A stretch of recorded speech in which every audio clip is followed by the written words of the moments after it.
Salam hangat untuk Anda semua pendengar kami. Selamat datang kembali ya di sesi eksplorasi kita. Hari ini, kita punya satu sumber spesifik nih yang bakal kita bedah bareng. Ini sebuah bab dari buku Exactly What to Say. Penulisnya Phil M. Jones. Bukunya sendiri sih, fokusnya lebih ke gimana kata-kata yang pas di momen yang tepat itu bisa bantu kita dapat hasil yang kita mau. Ya, semacam panduan praktis komunikasi lah. Nah, misi kita hari ini, kita mau gali lebih dalam satu teknik spesifik dari bab 21, judulnya Satu Hal Lagi, atau kalau di buku aslinya, Just One More Thing. Teknik ini katanya dirancang khusus buat momen-momen krusial, misalnya pas tujuan utama kita dalam obrolan kayaknya kok nggak tercapai gitu. Oke deh, mari kita bongkar ini. Gimana coba? Satu frasa simple, diucapin di menit terakhir, kok bisa punya kekuatan mengubah arah percakapan? Penasaran saya. Sebelum kita masuk ke frasa kuncinya nih, penting juga buat kita paham ide dasarnya dulu, yang oleh sumber ini disebut sebagai strategi downsell. Downsell. Kayaknya kebalikan dari upsell ya. Kalau upsell kan kita nawarin yang lebih banyak atau lebih mahal gitu kan. Kalau downsell ini gimana? Mungkin contohnya kayak pas kita gagal ngajak temen nonton film premier yang mahal, terus kita bilang, ya udah deh traktir kopi aja yuk. Jadi tetap dapat sesuatu walau lebih kecil gitu. Wah, analogi yang pas sekali. Iya, persis seperti itu. Downsell, seperti yang dijelasin di bab ini, ya intinya soal mengamankan tujuan yang skalanya lebih kecil. Ini dilakukan pas tujuan utama kita, entah itu deal besar, komitmen penting, ternyata nggak berhasil kita dapatkan saat itu. Jadi, ya daripada pulang nggak bawa apa-apa sama sekali, Anda coba dapat komitmen atau hasil yang lebih kecil dulu. Oke. Jadi ini kayak semacam plan B lah ya kalau plan A-nya nggak jalan. Tapi em, apa beneran bisa seefektif itu? Kenapa nggak nyerah aja gitu kalau memang udah ditolak? Nah, yang menarik di sini adalah nilai dari strategi ini tuh, menurut si sumber ya, ada di prinsip yang sebenarnya simpel banget. Dapat sesuatu itu hampir selalu lebih baik daripada nggak dapat apa-apa. Coba deh bayangin situasi meeting bisnis. Tawaran utama Anda ditolak. Kalau Anda langsung beres-beres terus pergi, ya udah pintunya bisa jadi ketutup rapat. Tapi dengan downsell, Anda bisa jaga momentumnya, jaga hubungan baik, atau paling nggak dapat kemenangan kecil lah istilahnya. Dan ini nggak melulu soal materi loh ya. Bisa jadi Anda dapat izin kirim sampel produk, atau janji buat ketemu lagi nanti, atau bahkan sekedar dapat info penting. Jadi intinya, ini soal mengubah potensi gagal total jadi setidaknya sukses sebagian, atau ya pembuka jalan buat interaksi berikutnya. Ini soal kegigihan, tapi yang cerdas. Kegigihan cerdas, wah saya suka istilah itu. Dan alat utamanya, si senjata rahasia buat downsell ini, berarti ya frasa, satu hal lagi itu. Balik teknik ini loh, ternyata datangnya dari tokoh detektif fiksi yang, wah, ikonik banget di TV. Jangan bilang Letnan Colombo yang pakai jas hujan lecek itu bukan sih? Anda benar sekali, Detektif Colombo. Buat Anda yang mungkin pernah nonton, Colombo itu kan punya gaya interogasi yang khas banget. Dia bakal nanya-nanya, terus kayaknya udah puas gitu sama jawabannya, terus dia mulai balik badan kayak udah mau pergi aja, tapi pas banget di ambang pintu dia berhenti. Seringnya sambil garuk-garuk kepala dikit atau angkat jari telunjuknya terus bilang, "Oh, just one more thing." Nah, ini dia nih bagian yang saya pribadi rasa paling cerdiknya. Momen satu hal lagi itu.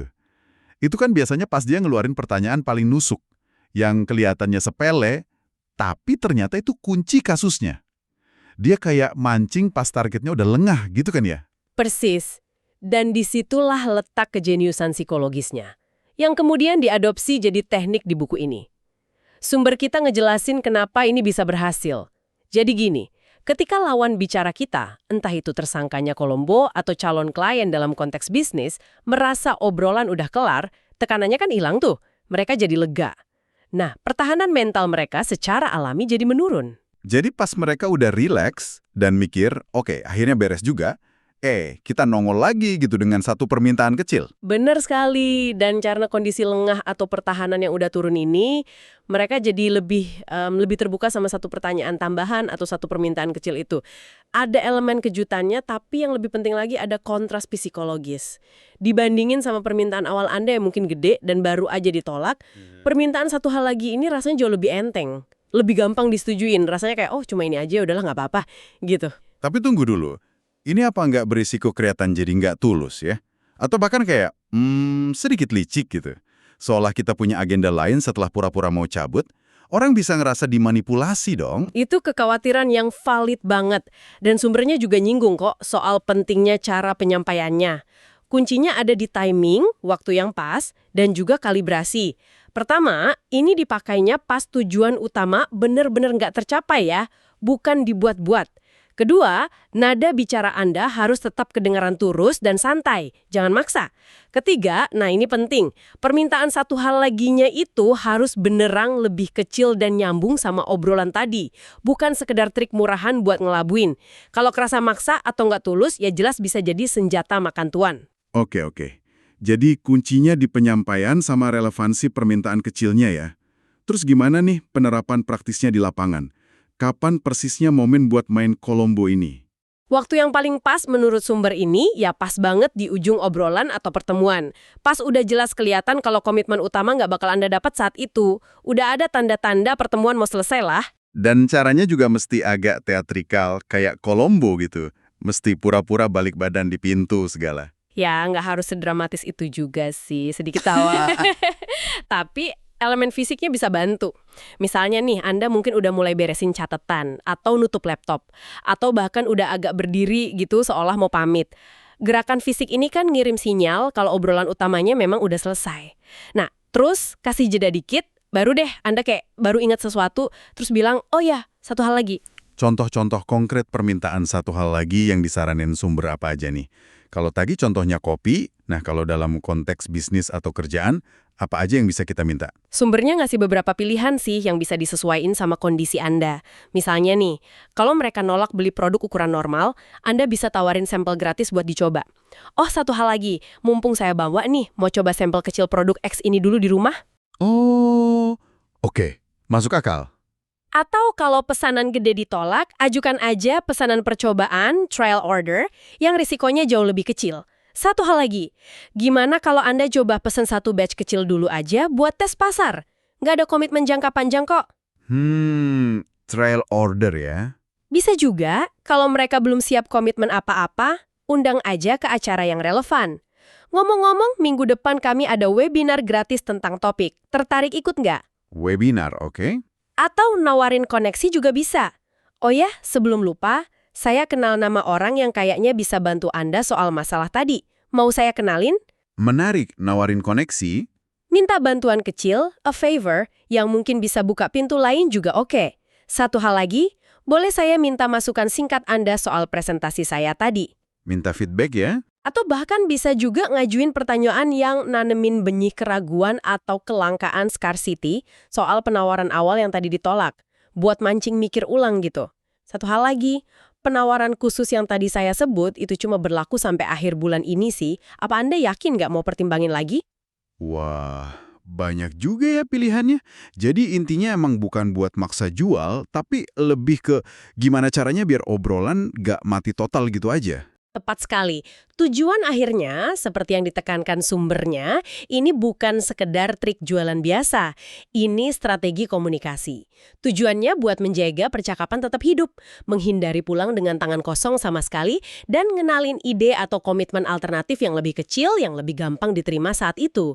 Kalau kita tarik ke gambaran yang lebih gede nih ya, teknik satu hal lagi ini pada dasarnya kayak alat buat kita belok atau manuver pas jalan utama lagi buntu. Anda mengubah potensi kegagalan jadi ya minimal sukses sebagian. Atau paling nggak menjaga pintu tetap kebuka buat kesempatan di masa depan.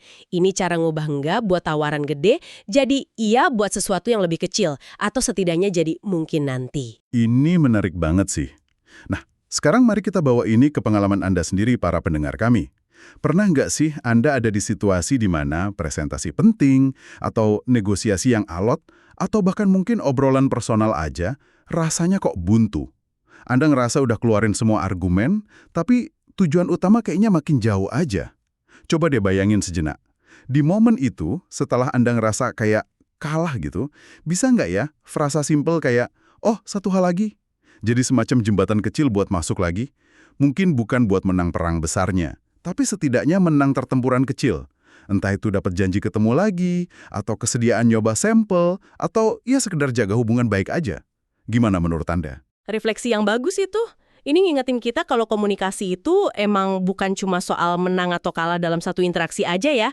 Seringkali justru soal bangun jembatan buat interaksi berikutnya. Jadi, apa artinya semua ini buat Anda? Ya, artinya sekarang Anda punya satu lagi nih alat di kotak perkakas komunikasi Anda. Alat yang nunjukin bukan cuma soal gigih, tapi juga kreativitas dan fleksibilitas pas lagi hadapin penolakan awal. Ini soal nggak gampang nyerah, tapi cari celah yang cerdas buat tetap hasilin sesuatu yang positif, sekecil apapun itu. Dan perlu diingat juga ya, efektivitasnya ini sangat bergantung sama pemahaman kita soal psikologi di baliknya. Yaitu momen lengah lawan bicara sama kekuatan kontras antara permintaan gede yang ditolak tadi dengan permintaan kecil yang diajuin belakangan. Baik, mari kita coba rangkum dulu ya intisarinya sebelum kita masuk ke pemikiran penutup. Jadi, frasa kunci satu hal lagi yang terinspirasi dari metodenya Detektif Colombo itu adalah inti dari strategi downsell yang dibahas di bab 21 buku Exactly What to Say. Teknik ini digunakannya di akhir percakapan pas tujuan utama kayaknya gagal tercapai. Gunanya buat nyelamatin situasi dengan cara ngamanin komitmen yang lebih kecil, jaga pintu tetap terbuka atau ya dapetin hasil positif lainnya lah. Betul. Prinsip dasarnya itu manfaatin celah psikologis yang kebuka pas lawan bicara kita nurunin kewaspadaannya. Karena dia mikir interaksinya udah selesai. Nah, permintaan yang lebih kecil yang diajuin pas momen ini rasanya jadi kontras dan lebih gampang diterima dibanding permintaan awal yang mungkin lebih besar. Ini manuver halus buat belokin potensi kegagalan. Sip. Nah, sebelum kita benar-benar tutup sesi ini nih, ada satu lapisan lagi kayaknya dari teknik Colombo ini yang perlu kita sentuh sedikit. Sesuatu yang mungkin bisa bikin penggunaannya jadi lebih strategis lagi. Ini jadi menimbulkan pertanyaan penting ya. Sumber kita kan memang fokusnya ke penggunaan satu hal lagi buat dapat komitmen kecil atau transaksi, yaitu tadi, downsell. Tapi kalau kita balik lagi ke inspirasinya, si Colombo itu dia kan sering pakai momen satu hal lagi bukan cuma buat dapat persetujuan kecil. Dia pakainya buat apa coba? Buat gali informasi kunci, cari petunjuk penting, atau minta klarifikasi yang seringkali malah mecahin seluruh kasusnya. Wah, iya juga ya. Dia nggak selalu minta sesuatu, tapi seringnya nanya sesuatu. Pertanyaan yang kelihatannya sepele, tapi jawabannya itu loh, bisa buka tabir. Tepat sekali. Jadi, nah ini pertanyaan provokatif buat Anda renungkan. Selain pakai teknik satu hal lagi buat sekedar dapat ya yang lebih kecil kayak pesanan coba-coba, sampel atau janji ketemu, gimana caranya Anda bisa adaptasi strategi ini ala Colombo gitu buat tujuan yang lebih dalam, yaitu menggali wawasan atau pemahaman. Misalnya nih, bisa nggak Anda pakai momen lengah di akhir obrolan itu buat ngajuin pertanyaan satu hal lagi yang tujuannya justru buat ngerti kenapa sih sebenarnya tawaran utama Anda tadi ditolak. Contohnya gini, oh, satu hal lagi Pak Bu, ini murni buat masukan saya aja ke depan sih. Boleh tahu nggak pertimbangan utama kenapa tawaran awal tadi kok rasanya belum pas ya buat Anda saat ini? Jawaban jujur yang mungkin Anda dapati momen santai itu bisa jadi jauh lebih berharga loh daripada sekedar dapat sampel gratis. Itu bisa jadi kunci buat perbaiki pendekatan Anda di masa depan, baik ke orang ini atau ke orang lain. Ini membawa teknik tadi dari sekedar taktik penjualan jadi alat diagnostik yang kuat. Gimana? Wah, itu perspektif yang menarik banget. Menggunakan satu hal lagi bukan cuma buat jual, tapi buat belajar. Itu bener-bener bawa kita balik ke esensi Detektif Colombo ya. Sebuah pemikiran penutup yang kuat nih buat kita semua. Oke, terima kasih banyak sudah menyimak eksplorasi kita mengenai teknik satu hal lagi dari buku Exactly What to Say. Semoga diskusi kita kali ini bisa ngasih Anda perspektif baru dan juga alat praktis buat navigasi percakapan Anda selanjutnya ya. Sampai jumpa di sesi berikutnya.